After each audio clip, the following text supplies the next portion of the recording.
बात बुंदेलखंड के केंद्र सागर की, जहां लोकसभा चुनाव में कांग्रेस के सामने एक और बड़ी चुनौती खड़ी हो चुकी है, क्योंकि सागर लोकसभा सीट से जो कांग्रेस के कंफर्म कैंडिडेट माने जा रहे थे वह अब बीजेपी का हिस्सा है। अरुणोदय चौबे ने पिछले दिनों अचानक कांग्रेस छोड़ बीजेपी की सदस्यता ग्रहण कर ली, जबकि विधानसभा चुनाव में टिकट के लिए लाइन लगाए खड़े दावेदार लोकसभा चुनाव में पीछे हटते नजर आ रहे।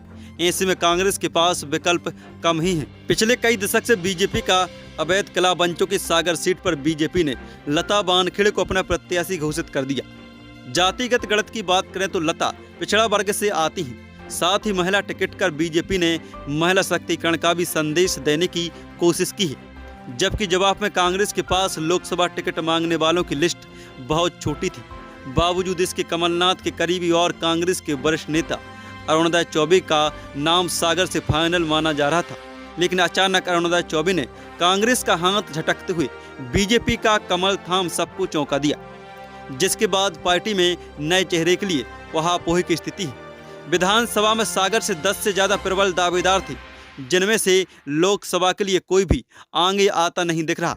सूत्रों के माने तो कई नेताओं को पार्टी का ऑफर दिया गया, लेकिन कोई नेता तैयार नहीं हुआ। नतीजा, पार्टी अब ललितपुर से गुड्डू राजा बुंदेला सहित बीना के प्रभु सिंह के नाम पर विचार कर रही, जबकि सागर से एकमात्र प्रमिला सिंह राजपूत का नाम भी सामने आया है। पार्टी के अंदर खाने की खबर है कि पार्टी ऐसे प्रत्याशी की तलाश में है जो धन बल के साथ ही जातिगत गणित में भी फिट बैठे। वही बीजेपी की महिला प्रत्याशी के खिलाफ कांग्रेस भी महिला कार्ड खेल सकती है। हालांकि कांग्रेस का कहना है कि अरुणोदय चौबे ने न टिकट की दावेदारी की, न ही पार्टी ने उनकी टिकट फाइनल की, तो वह प्रबल दावेदार कैसे हुए।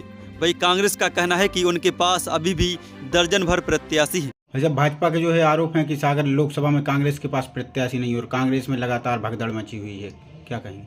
देखिए, ये भाजपा की सोच हो सकती है कि कांग्रेस के पास प्रत्याशी नहीं है।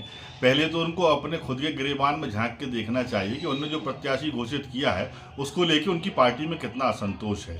जहां तक कांग्रेस पार्टी में प्रत्याशी की बात है, हमारे पास लगभग 1 दर्जन प्रत्याशियों के नाम विचार चल रहे हैं और मुझे लगता है कि आज शाम को या कल सुबह तक सागर समेत पूरे मध्य प्रदेश की शेष सीटों पर प्रत्याशियों की घोषणा कर दी जाएगी। और भारतीय जनता पार्टी अगर ये मानती है कि 400 पार का नारा देने के बाद वो केंद्र में अपनी सरकार वापस पालेगी, तो ये एक बहुत बड़ा भ्रम है। पहले तो भारतीय जनता पार्टी को 400 प्रत्याशियों की सूची जारी करना चाहिए कि उनके पास 400 प्रत्याशी पूरे देश भर में है या नहीं है। इस बात का जवाब भारतीय जनता पार्टी को देश की जनता और मीडिया के सामने देना चाहिए। जो खुरई विधानसभा के पूर्व विधायक अरुणोदय चौबे जी का भी नाम चल रहा था, उन्होंने भी भाजपा ज्वाइन कर ली। देखिए, नाम चलना एक अलग बात होती है और आवेदन करना और विचार करना अलग बात होती है।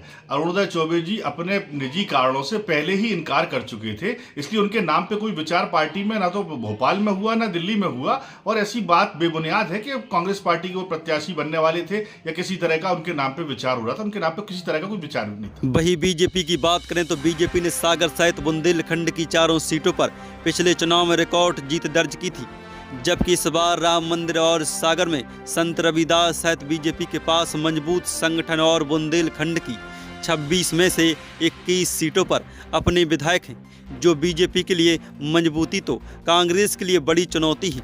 जबकि बीजेपी यह भी दावा कर रही कि कांग्रेस के पास ना तो कोई नेता है, ना प्रत्याशी, ना ही संगठन। उनका कहना है कि कांग्रेस नेता अपनी हार के डर से चुनाव लड़ने से परहेज कर रहे। देखिए, कांग्रेस की स्थिति तो हम जहाँ तक समझते हैं विलुप्त होने की कगार पे कांग्रेस पूरी तरह से आ चुकी है। आज देश की जनता की आशा और जनता का विश्वास पूरी तरह से भारतीय जनता पार्टी और माननीय प्रधानमंत्री नरेंद्र मोदी जी के साथ है। यही कारण है कि आज देश की जनता जो है कांग्रेस और अन्य विपक्षी दलों को पूरी तरह से नकार चुकी है। और आज जो आप देश के अंदर एक माहौल देख रहे हैं, पिछले समय के हम परिणाम देख रहे हैं और वर्तमान की स्थितियां देख रहे हैं, उनसे स्पष्ट है कि तीसरी बार जो है भारतीय जनता पार्टी की सरकार माननीय प्रधानमंत्री नरेंद्र मोदी जी के नेतृत्व में आने वाली है।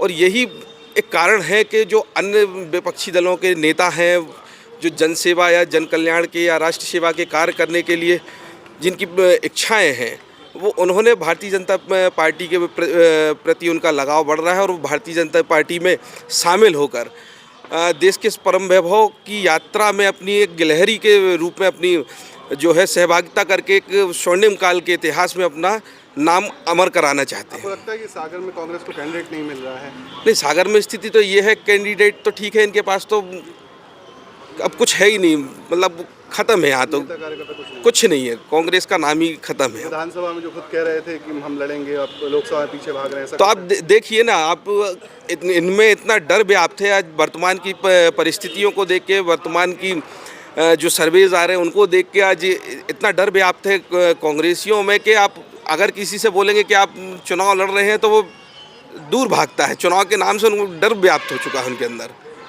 कांग्रेस के प्रदेश अध्यक्ष जीतू पटवारी ने हाल ही में भोपाल में कार्यकर्ताओं की बैठक बुलाई थी, जिसमें प्रत्याशी को लेकर काफी मंथन किया गया। सामान्य वर्ग से लेकर पिछड़ा और महिला चेहरे पर भी चर्चा हुई। अब देखना यह है कि कांग्रेस सागर से किसे अपना चेहरा बनाती है और उस चेहरे की जनता और पार्टी में कितनी स्वीकारता मिलती है। सागर से परशुराम साहू की रिपोर्ट। एक ऐसा स्वाद जो हमेशा रहे याद। Hotel Satyam restaurant and residency, pure veg family restaurant अब नए अंदाज में। Family restaurant AC non AC room उपलब्ध है, 24 घंटे सेवा में उपलब्ध है।